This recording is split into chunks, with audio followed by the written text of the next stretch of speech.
जिन लोगों ने सुना वो सारे के सारे रूबी और स्टार रूबी हैं, क्योंकि अभी ये बिजनेस चालू नहीं हुआ है।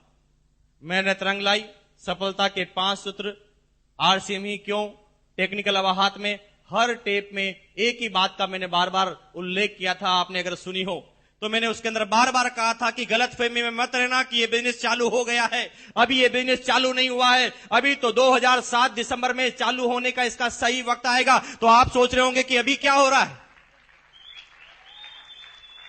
गलतफहमी में मत रहना कि अभी ये बिजनेस हो रहा है। अभी बिजनेस नहीं हो रहा है दोस्तों।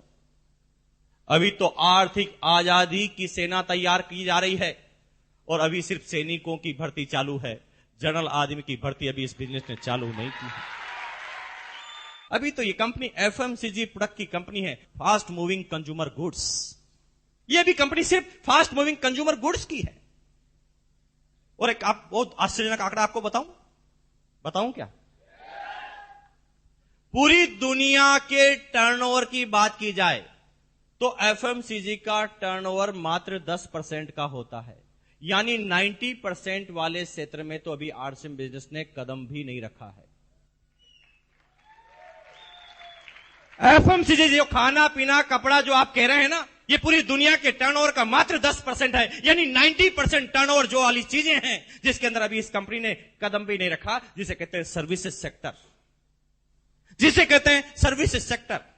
बिजनेस की शुरुआत होने दो। अभी तो ये 6 साल का बच्चा है, अभी तो बच्चे का बचपना आपने देखा है, जवानी तो आने दो। अभी तो बचपना अपना देखा है, जवानी तो आने दो इस बिजनेस की। मेरे शब्दों पे ध्यान देना। जिसने भी आरसीएम का नाम सुन लिया है, सिर्फ एक बार सुन लिया है, आरसीएम का हर व्यक्ति जिसने भी नाम सुन लिया है उसे आरसीएम बिजनेस में आना मजबूरी है। मजबूरी का नाम लिया है मैंने, इच्छा का नाम नहीं लिया, मजबूरी है। क्योंकि आरसीएम बिजनेस अब बिजनेस नहीं रहा है, जीवन हो गया है और जीवन में आने से मना नहीं कर सकता कोई भी आदमी। ये कह सकता है कि मैं जिंदा नहीं रहूंगा, क्योंकि आरसीएम बिजनेस में आपको वही काम करने पड़ते हैं जो आप पहले ही करते हैं। अरे एक सिंगल काम ऐसा बताओ जो आरसीएम बिजनेस में आने से पहले आप नहीं करते थे, जो आरसीएम बिजनेस में करना पड़ता है। एक सिंगल मात्र तो काम बताओ। मेरी लाइन को समझ जाना। अगर मेरा बस चले ना दोस्तों, तो ये आरसीएम बिजनेस को मैं हटा दूं, बिजनेस वर्ड ही हटा दूं। ये तो बिजनेस इसलिए लिखा गया है क्योंकि भारत में आदमी पैसों के अलावा समझता नहीं, पैसों की भाषा ही समझता है। इसलिए इस देश को आर्थिक आजादी दिलाने के लिए भी बिजनेस शब्द का ही उल्लेख किया गया है। अगर मेरा बस चले तो यहां पर आरसीएम बिजनेस नहीं, मैं आरसीएम जीवन कर दूं। ये आरसीएम जिंदगी है, ये आरसीएम बिजनेस जीवन है। मेरे एक शब्द को फिर समझ जाना, मैं 3 बार रिपीट कर चुका हूं। शायद ये हिंट आप ले जा रहे हैं कि नहीं ले जा रहे हैं मुझे पता नहीं। हर उस आदमी को आरसीएम बिजनेस में आना पड़ेगा, ये उसकी मजबूरी है जिसने भी आरसीएम का नाम सुन लिया है। कुछ लोग जो थोड़ा सा भी दिमाग रखते हैं इस बिजनेस के प्लान को देखते ही समझ जाते हैं। कुछ लोग लोगों को चलते हुए देखकर समझ जाते हैं। कुछ लोग पड़ोसी के घर में जब कार आती है तो समझ जाते हैं। कुछ लोग पड़ोसी को जब 3 साल करते हुए देखते हैं तो समझ जाते हैं। कुछ लोग समझ जाते हैं, कुछ लोग समझा दिए जाते हैं। कुछ लोग मर्जी से समझ जाते हैं, कुछ लोग मजबूरी से समझ जाते हैं।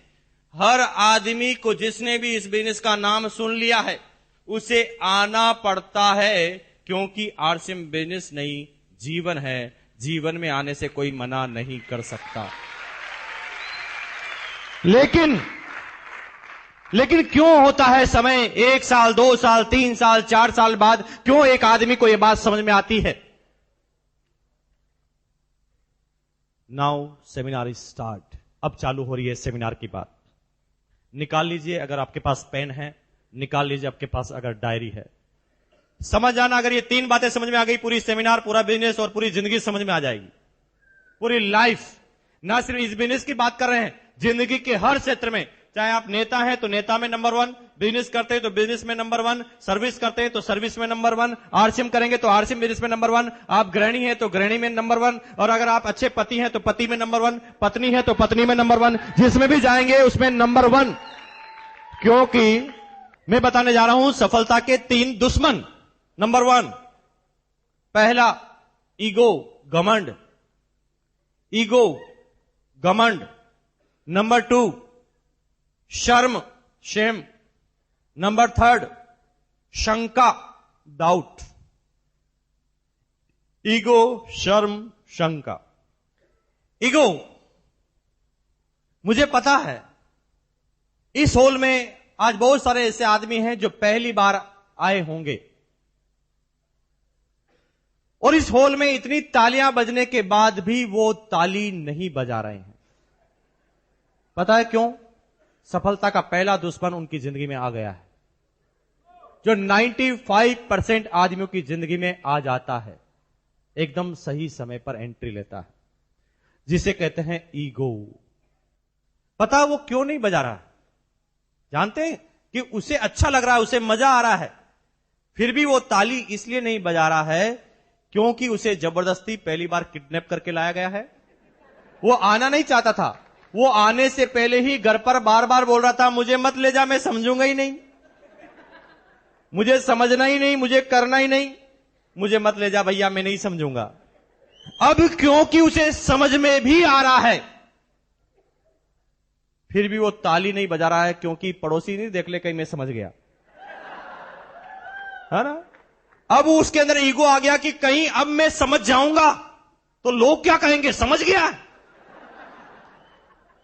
क्योंकि घर पे तो कह रहा था नहीं समझूंगा, और अभी समझ जाऊंगा तो मेरी इंसल्ट हो जाएगी, और इसे कहते हैं ईगो। ये होते हैं अदृश्य, और जब ईगो आदमी के जीवन में आता है तो आपके सामने से अपॉर्चुनिटी निकलती है, वो डांस करते हुए निकलती है, और आप देखते ही रह जाते हैं, कुछ भी नहीं कर पाते।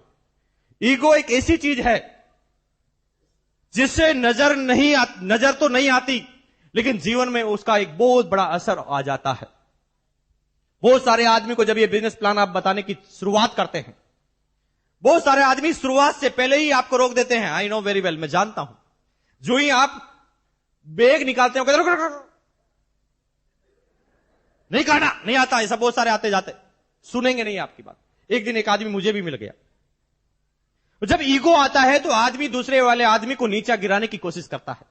जब ईगो आता है तो वो जिंदगी में सारे जो भावनाएं, उसके प्लस पॉइंट, उसके माइनस पॉइंट, सबको डब्बे में डाल देता है और सामने वाले आदमी को गिराने की कोशिश करता है कि कैसे भी ये आदमी मेरे से आज जीतना नहीं चाहिए। एक आदमी को जब मैंने प्लान बताना चालू किया तो उसने 15 मिनट तक तो मेरी बात ही सुनना चालू नहीं किया। उसने बक बक बक बक बक बक, मैं एक शब्द बोलूं वो 10 बोले। मैंने कहा भैया तू खाली हो जा पहले। जब वो खाली हुआ तो मैंने कहा मेरी बात भी 2 मिनट सुन ले, तेरी 10 मिनट सुनी। तो मैंने जब ऐसा कहा तो उसने कहा ठीक है सुनाओ। जब मैंने सुनाना चालू किया और मैंने बार बार उनसे क्वेश्चन पूछे तो उस हर क्वेश्चन का आंसर यस यस यस वो करता गया, और कुछ समय बाद उसे ये बिजनेस प्लान समझ में आ गया। मैं जानता हूं कि उसे ये बिजनेस प्लान समझ में आ गया, लेकिन आ गया ईगो, क्योंकि पहले उसने मना कर दिया। अब क्योंकि पहले उसने मना कर दिया तो अब उसके समझना ईगो सामने आया। अब वो मुझे गिराने के लिए, अब मुझे वो नीचा दिखाने के लिए कुछ भी करने के लिए तैयार था। उसने कहा भैया ठीक है, मान लिया कि आपकी कंपनी अच्छी है, बढ़िया है, इनकम आती है, सब कुछ अच्छा है, लेकिन आपके साबुन पर ISI मार्क क्यों नहीं है? मैंने कहा भैया माफी दे दो, गलती हो गई, लगवा देंगे। और क्या बोलता मैंने कहा भैया माफी दे दो, गलती हो गई, लगवा देंगे, कल कंपनी से बोल देंगे, कल छाप लगा देगी। लेकिन आप मुझे बताओ ना कि आप कौन से ISI मार्क के साबुन से नहाते हो? वो कहता लक्स। मैंने कहा लक्स पे तो नहीं आता। वो कहता हमाम। मैंने कहा हमाम पे भी नहीं आता। वो कहता किसी पे तो आता होगा। मैंने कहा चुप, जब तू नहाता नहीं है तो तुझे क्या फर्क पड़ता है?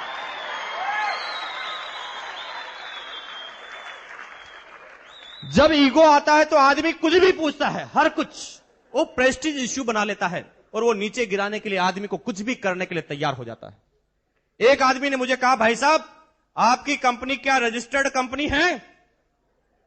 मैंने कहा भैया किसमें करवाएं? भाई किसमें रजिस्टर्ड करवाएं, तू ही बता दे। वो कहता किसी में तो होती होगी। मैंने कहा चुप, जब तुझे पता नहीं किसमें होनी चाहिए, जब तुझे पूछने का अधिकार क्या है? यूं ही ईगो आता है कि मैं ज्यादा पढ़ा लिखा हूं, ये मुझे समझाएगा। क्या ये मुझे समझा सकता है? मैं इंजीनियर हूं, मैं डॉक्टर हूं, मैं चार्टेड हूं, ये छठी क्लास आदमी क्या मुझे समझा सकता है? Perfection is paralysis. अगर आप सोचते हैं कि मैं सीख चुका हूं, जान चुका हूं, मैं परफेक्ट हो चुका हूं, तो समझ लो आपको लकवा लग चुका है। अब आप आगे नहीं जा पाएंगे, क्योंकि आप समझने की शुरुआत में ही रुक गए हैं। क्यों होता है इस हिंदुस्तान में? एक आईआईटी पास इंजीनियर जब वो हिंदुस्तान में दुनिया के सबसे टफेस्ट कंपटीशन को देता है और आईआईटी इंजीनियर बनता है, नाम सुना है आपने? एक आईआईटी इंजीनियर में औसतन धीरूभाई अंबानी से भी 10 गुना ज्यादा दिमाग होता है, लेकिन वो सारे के सारे आईआईटी इंजीनियर धीरूभाई अंबानी के यहीं पर सर्विस करते हैं। क्योंकि एक विषय में ज्यादा जानकारी के बाद उनके अंदर पहला सफलता का चंपालाल आ जाता है, जिसे कहते हैं ईगो। वो बार बार ये कहता है कि अच्छा ये मुझे समझाएगा।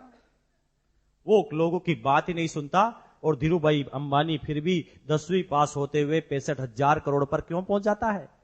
क्योंकि वो रोज कहता है मुझे कुछ नहीं आता, मुझे बताओ ना, मुझे कुछ नहीं आता, मुझे कुछ नहीं आता, मुझे बताओ, मुझे कुछ नहीं आता, मुझे बताओ, मुझे कुछ नहीं आता, मुझे बताओ, मुझे कुछ नहीं आता, मुझे बताओ, मुझे कुछ नहीं आता, मुझे सिखाओ, कुछ नहीं आता, मुझे बताओ, मुझे कुछ नहीं आता, मुझे बताओ, मुझे कुछ नहीं आता, मुझे बताओ, मुझे कुछ नहीं आता, मुझे बताओ, मुझे कुछ नहीं आता, मुझे बताओ, मुझे कुछ नहीं आता, मुझे बताओ, मुझे कुछ नहीं आता, मुझे बताओ, मुझे कुछ नहीं आता, मुझे बताओ।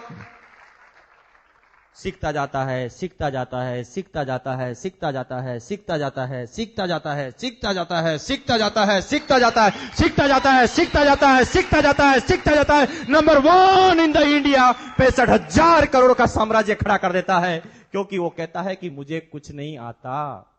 लेकिन आप, अच्छा ये मुझे समझाएगा, मुझे तो पहले ही पता है, मैं तो पहले ही जानता हूं, MBA मुझे बहुत आता है, मुझे पहले ही पता है, मुझे पहले ही जानकारी है, और इसलिए हमारी जानकारी एक दायरे में सिमट जाती है और हम जिंदगी में आगे नहीं बढ़ पाते, एक जगह जाकर टिक जाते हैं। और तभी वो 10वीं पास धीरूभाई अंबानी अपने दिमाग को थोड़ा सा चलाता है, क्योंकि वो समझ जाता है कि ये जो आदमी इंटेलिजेंट है, अगर ये मेरे साथ काम करेगा तो एक झटके में मेरे से 10 गुना आगे निकल जाएगा, क्योंकि मेरे से ज्यादा 10 गुना दिमाग इसके पास है। और इस कमजोरी को जब समझता है, ईगो को, तो जो ही वो कुछ करने की सोचता है, उसे 4 लाख रुपए का इंक्रीमेंट देता है। वो आदमी डर जाता है, दूसरी जगह चालू करूंगा तो 0 से काम करना पड़ेगा, और यहां पर तो सीधे 25 लाख मिलते हैं। और जिंदगी भर वो धीरूभाई अंबानी के यहां पर ही सर्विस करता जाता है, उसी कंपनी में डायरेक्टर और प्रेसिडेंट बनता जाता है। लेकिन वो धीरूभाई अंबानी कभी नहीं बन पाता, क्योंकि वो बार बार कहता है कि मुझे समझाएगा, वो समझने की कोशिश ही नहीं करता। अगर आप समझना चाहें ना दोस्तों, मेरे शब्दों को समझना, अगर आप समझना चाहें तो नाली में पड़ा हुआ शराबी, 4 साल का बच्चा और दुनिया का सबसे बड़ा पागल भी आपको समझा सकता है। और अगर आप समझना नहीं चाहें तो ऑक्सफोर्ड यूनिवर्सिटी का प्रोफेसर भी आकर आपको कुछ नहीं समझा सकता। आज मुझे वो समय याद है, आज के 4 साल पहले की बात है। मेरी उस समय 3 साल की गुड़िया ने मुझे टूथब्रश करना सिखाया। कितनी अजीब गरीब बात है। तो क्या मुझे 32 साल से टूथब्रश करना नहीं आता था? मैं गर्व से बोलता हूं कि मुझे नहीं आता था।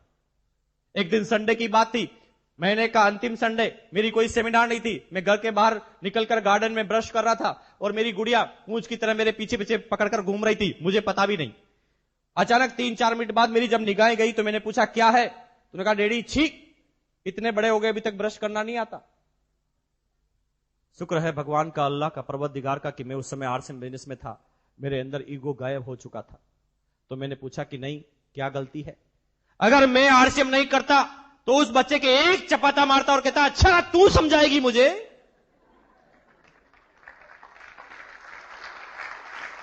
मैंने उससे कहा क्या गलती है? तूने कहा डैडी इतने बड़े हो गए अभी तक समझ में नहीं आती।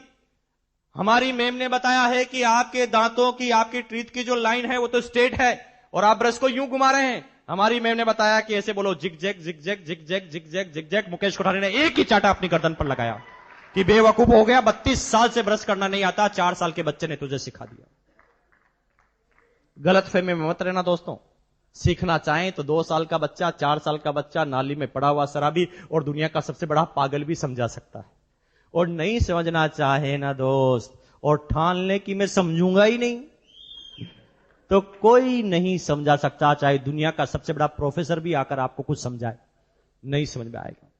ईगो, अगर जिंदगी में कामयाब होना चाहते हैं तो आज ईगो को यहां पर रख के जाना। मैं ये नहीं कहता कि आरसीएम बिजनेस करना, मैं ये नहीं कहता कि इस बिजनेस का काम करना। अगर आप टीचर हैं तो टीचर में ईगो को त्याग देना, अगर आप बिजनेसमैन हैं तो बिजनेस में ईगो को त्याग देना, आप पति हैं तो पति का ईगो त्याग देना, अगर आप पत्नी हैं तो ईगो को त्याग देना, अगर आप बिजनेसमैन हैं तो ईगो को त्याग देना, आप दुनिया के किसी भी क्षेत्र में है ईगो को त्याग देना। क्योंकि जब ईगो आता है तो अदृश्य आता है, आपके सामने डांस करता हुआ निकलता है और आपके सामने अपॉर्चुनिटी चले जाती है साइड में, और फिर आपकी जिंदगी में आता है काश, काश ये जमीन 5 रुपए गज में मिल रही थी, ले लेता तो करोड़पति होता, किसी ने रोका, ले लेते, जिसने ली वो तो करोड़पति हो गया है। नंबर 2, शर्म, अपने काम में शर्म। और कहते हैं ना दोस्त, जब किसी इंसान को अपने ही काम में शर्म आना चालू हो जाती है ना, तो समझ लो ये दुनिया का सबसे बड़ा दूसरा नंबर का दुश्मन है।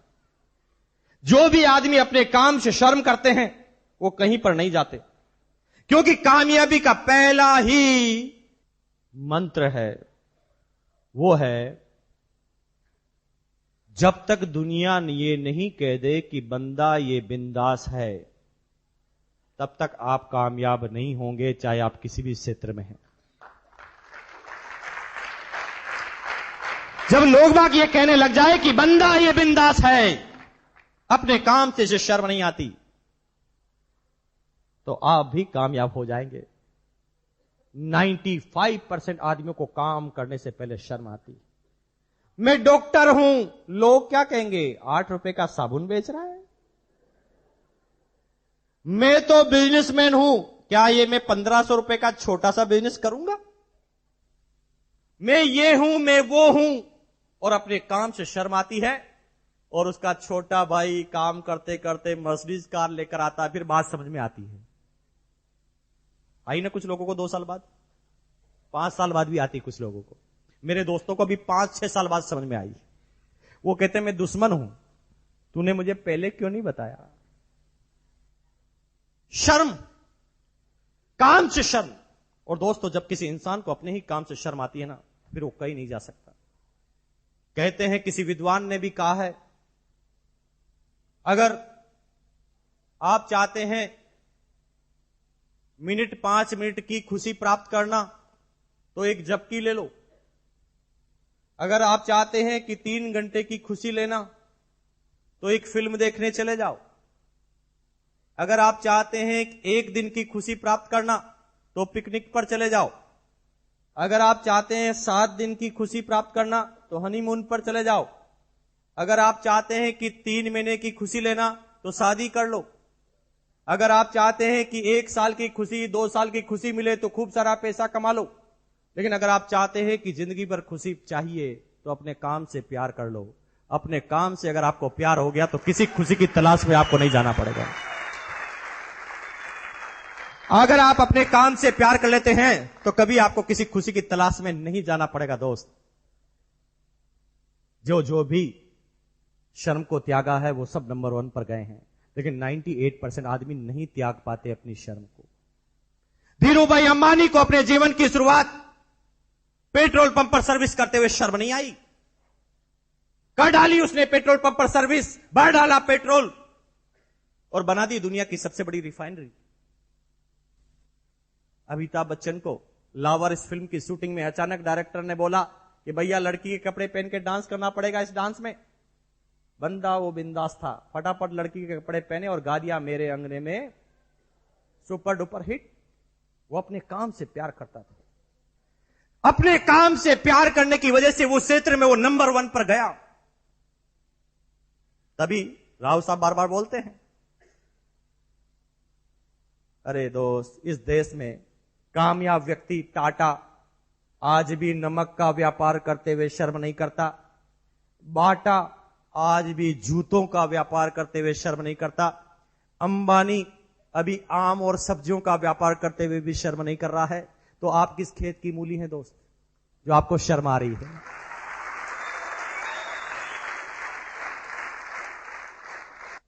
तीसरा है शंका, डाउट। हर काम की शुरुआत में सिर्फ और सिर्फ डाउट कर लेना, शंका कर लेना। अरे दोस्त, क्यों नहीं समझ में आता है ये बिजनेस? 1500 रुपए में 3 जोड़ी कपड़े, जिंदगी भर कपड़े खरीदते आए हैं लाला की दुकान से। कभी लाला के ऊपर शंका की है आपने? नहीं की है लाला के ऊपर शंका। जिंदगी भर लाला के कपड़े पहन पर कर लाला के बच्चों को विदेश में भिजवा दिया। लाला के घर पर मर्सिडीज कार आ गई, लाला ने बड़ा बंगला ले लिया, लाला की पत्नी पूरा ज्वेलरी बॉक्स का सारा ज्वेलरी पहन लेती है। क्यों हुआ इन सालों में? क्योंकि कभी हमने लाला पे शंका नहीं की। लेकिन इस बिजनेस में 1500 रुपए कपड़े मिलने के बाद करोड़पति बनने का लाइसेंस मिलता है, और उसके ऊपर 2 लाख का एक्सीडेंटल इंश्योरेंस मिलता है, और सारे प्रोडक्ट की डीलरशिप मिलती है। फिर भी ये बात समझ में नहीं आती, क्योंकि बात इजी होती है तो शंका हो जाती है।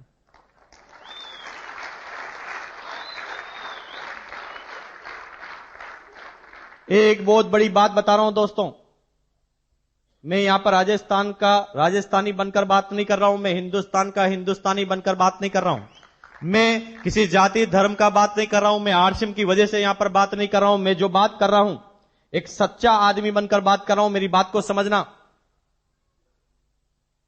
राजस्थान के व्यापारी को पूरे हिंदुस्तान में क्या कहा जाता है पता है आपको?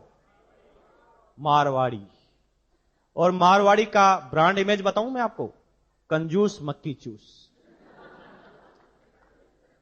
आज भी हर फिल्म में उसी मारवाड़ी को बताया जाता है जिसने टोपी पहनी है, वो राजस्थानी भाषा में बात करता है, उसके रोल को केस में बताया जाता है कंजूस मक्की चूस। अभी तो आप हंस लिए, आगे सुनो। उसे कहा जाता है कंजूस मक्की चूस। जिस आदमी को कहा जाता है कंजूस मक्की चूस, आज पूरे हिंदुस्तान की अर्थव्यवस्था की बात करें ना, तो 50% से ज्यादा अर्थव्यवस्था सिर्फ मारवाड़ियों के हाथ में है। बिरला, बांगड़, बजाज, जेके, सिंगानिया, मित्तल, जिस भी ग्रुप का नाम आप ले लेंगे वो राजस्थानी होगा। क्यों? जिस आदमी को कहा जाता है कंजूस मक्की चूस, पूरे हिंदुस्तान की अर्थव्यवस्था एक राज्य के लोगों के पास, क्योंकि उनके पास एक जन्मजात गुण था जो लगभग 95% हिंदुस्तानियों में नहीं पाया जाता, अभी तो राजस्थानियों में भी नहीं पाया जाता। वो बिजनेसमैन उस समय जब भी किसी आदमी के साथ व्यापार करते थे, जब भी किसी आदमी के साथ बिजनेस करते थे, तो बिजनेस करने से पहले अपने ही दिमाग से एक क्वेश्चन पूछते थे, बता दिमाग, मैं जो इस आदमी के साथ बिजनेस करने जा रहा हूं, इससे मेरा क्या फायदा होगा? वो सिर्फ एक लाइन पूछते थे कि मेरा फायदा क्या होगा। लेकिन दुनिया ये पूछती है कि मेरा फायदा छोड़ो, इसका क्या फायदा होगा? इसलिए बात समझ में नहीं आती। 1500 रुपए में 3 जोड़ी कपड़े, 300 प्रोडक्ट की डीलरशिप, LIC, आप इंश्योरेंस, सारी चीजें मिलने के बाद, 7 रुपए किलो का नमक मिलने के बाद, 8 रुपए का साबुन मिलने के बाद भी लोग इसे क्यों नहीं समझ पाते? क्योंकि इतनी इजी है ना, इसलिए शंका हो जाती है। 1500 रुपए में इतनी सारी चीजें दे रहा है, जरूर कोई ना कोई बात होगी, इसलिए बात समझ में नहीं आती। और इसीलिए वो हर चीज में नेगेटिव चीज ढूंढना चालू करता है। हिंदुस्तान में हर पॉजिटिव काम पर शंका होती ही है, फाइनल है, क्योंकि इसकी शुरुआत कहीं ना कहीं हमारे कल्चर से हुई है। मैं ये नहीं कहता कि हमारे पूर्वज गलत थे, हो सकता है उनकी जानकारी थोड़ी सी गलत हो। तभी तो हिंदुस्तान में जब एक बच्चा पैदा होता है ना, पैदा होते ही उसे सिखाया जाता है, बेटा बोलो नाना नानी, नाना नाना, नानी नानी नानी नानी, नाना नाना नाना नाना नाना नाना, नानी नानी नानी नानी नानी। और नाना इतना करवाया जाता है उससे कि बड़ा होकर वो हर चीज में पहले बोल देता है ना। आपके घर पर कोई मेहमान आता है, आप पूछते हैं चाय पियोगे? ना, अभी पी के आया हूं। अच्छा, कोई ऐसा मेहमान आया आपके घर पे, जो ही आपने कहा पियोगे चाय? हाँ हाँ लाओ अभी पीता हूं। कोई आया क्या ऐसा? क्योंकि उसे बचपन से ही सिखाया गया है, बेटा सबसे पहले क्या बोलो? कोई की काम की शुरुआत के बीच में पहले क्या बोलो? ना। चाय पियोगे? ना। पी लो ना, ठीक है। खाना खाओगे? ना, अभी खा के आया हूं। शकल से लग रहा 3 दिन से भूखा है, फिर भी यही बोलेगा अभी खा के आया हूं। फिर ज्यादा बोलो खा लो ना, ठीक है। खाना चालू करेगा और खाएगा तो आपसे 3 गुना खा जाएगा, लेकिन पहले क्या बोलेगा? क्योंकि उसे कहा गया बेटा हर काम के बीच में बोलो ना। और तभी 1500 रुपए में 3 जोड़ी कपड़े, 300 प्रोडक्ट की डीलरशिप, आने वाले समय में सारे प्रोडक्ट की डीलरशिप की गारंटी, एक्सीडेंटल इंश्योरेंस फ्री में, और आपको अकाउंट में मिलता है फ्री में, 0 बैलेंस में अकाउंट, और सारी जानकारी सारे प्रोडक्ट मिलने के बाद भी कोई आदमी आपको बताता आरसीएम करोगे? ना, सब लूट गए हैं, बर्बाद हो गए हैं, ये हो गए हैं, नहीं कर सकता। ज्यादा बोलोगे तो कर लेगा, क्योंकि हर ना अंतिम ना नहीं होती। अरे छोटे से बच्चे से पूछ लो, इतना छोटा सा बच्चा भी समझ जाता, हम इतने बड़े हैं फिर भी नहीं समझते। बेटा बताओ, एक है हां, एक है ना, क्या है? हाँ और ना। और ना। और ना अगर मर गया तो क्या बचेगा? हाँ। यही तो बताने आया हूं भैया। थैंक यू, बैठो। देखिए इतना छोटा सा बच्चे ने बता दिया कि ना के बाद क्या बचा, लेकिन आप एक बार सुनते हैं परेशान होता, कोई बनता ही नहीं। अरे बेचारा बचपन से उसे सिखाया गया पहली बार में क्या बोलो। आप क्यों परेशान हो रहे हैं? वो बोलेगा ना, आपने भी तो पहली बार में ना बोला था। आप इंतजार करें उसके हां का, आप बात करें उससे आगे, क्योंकि बात इतनी पॉजिटिव है ना भैया, इसलिए तो शंका होती है कि 1500 रुपए में जीवन, 1500 रुपए में जीवन बना देता है, विश्वास नहीं होता, इसलिए शंका होती है। अगर अभी भी मेरी बात को नहीं समझ में आ रहे हैं ना, तो कितने आदमी शादीशुदा है, हाथ खड़ा कर दो। क्यों, दूसरी शादी करने का मूड है क्या? हाथ खड़ा करो ना, अगर हो गई तो खड़ा कीजिए। वेरी गुड, हाथ नीचे रखिए। आप सब लोग शादीशुदा है, और जो लोग आज अपनी पत्नी को यहां पर नहीं लेकर आए हैं, जो आदमी अपनी पत्नी को आज यहां पर नहीं लेकर आए हैं, यहां से घर पे जाना, घर पे जाते ही अपनी पत्नी को सामने बिठाना और मुस्कुराकर बोलना आई लव यू। आपके ऊपर ही शंका हो जाएगी। आपकी पत्नी ये पता लगाएगी कि आज इनका पता लगाओ कि कहां गए थे। ऐसा पॉजिटिव शब्द कैसे बोलते हैं? क्योंकि शब्द पॉजिटिव है, इसलिए शंका जायज है। समझ रहे मेरी बात को? क्योंकि आदमी को शंका तब होती है जब उसे ज्यादा मिलता है। मुझे पता है, आज के 3 साल पहले मैं स्लीपर क्लास में सफर करता था, और मैं स्लीपर क्लास में सफर इसलिए करता था क्योंकि मेरी और ग्रोइंग स्टेज थी, और मुझे पता था कि मेरे जैसे आदमी स्लीपर क्लास में ही मिल सकते हैं ट्रेन के अंदर। तो मैं 3 साल पहले की बात है, स्लीपर क्लास में विंडो के नजदीक बैठा हुआ था। एक भिखारी किसी स्टेशन पर आया। देखिए हिंदुस्तान का भिखारी ऊपर नहीं चढ़ता, नीचे की तरफ गिरता जाता है। मुझे क्या बोलता है पता है? आते ही, सर प्लीज, सर प्लीज 1 रुपया देंगे? मैं उसकी तरफ देख के मुस्कुराया। उसने कहा 8 आने तो दे दे। अब वो औकात में भी गिरता जा रहा है, पैसे में भी गिरता जा रहा है। जब मैं उसकी तरफ देख के और मुस्कुराया तो उसने कहा 54 की भी औकात नहीं क्या तेरी? मैंने कहा यार अजीब मामला है, गिरता ही जा रहा है, गिरता ही जा रहा, कोई हद ही नहीं। मैंने अचानक जेब में हाथ डाला, 500 का नोट निकाला, मैंने कहा ले। वो भाग गया। उसने कहा इसका क्या फायदा है? अरे तेरे को 500 से मतलब है कि मेरे फायदे से मतलब है?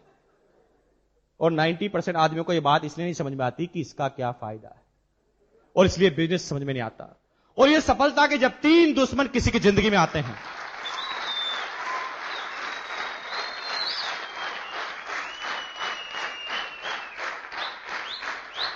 और सफलता के 3 दुश्मन जब किसी की जिंदगी में आते हैं, जो होता है ईगो, शर्म और शंका, तो एक अच्छी खासी जिंदगी भगवान से दी हुई 84 लाख योनियों के बाद छटनी होकर जब आपको मानव जीवन मिला, उसके बाद भी एक इंसान कहता है कि मैं संतुष्ट नहीं हूं, मैं दुखी हूं, मैं परेशान हूं। अरे मानव जीवन मिलने के बाद भी कोई आदमी कहता है दुखी हूं, तो भैया क्या होता जब आपको भगवान 84 लाख योनियों के बाद आपको इंसान नहीं बनाता, मच्छर बना देता, आप क्या कर लेते? आपके हाथ में क्या था? कोई भी आदमी पकड़कर मसल कर फेंक सकता था। उसने इंसान के रूप में आपको पैदा किया। अरे वो भगवान चाहता था ना तो आपके 4 टांगे भी लगा सकता था, लेकिन उसने 2 ही टांगे लगाई, ऊपर दिमाग लगाया। और इतनी सारी बात मिलने के बाद भी आप कहते हैं मैं बदनसीब हूं। बदनसीब नहीं है दोस्त। अगर ये सारी बातें भी अगर आपको समझ में नहीं आती तो यहां पर आपकी किस्मत का लेना देना नहीं है, आपका दिमाग खराब है बस।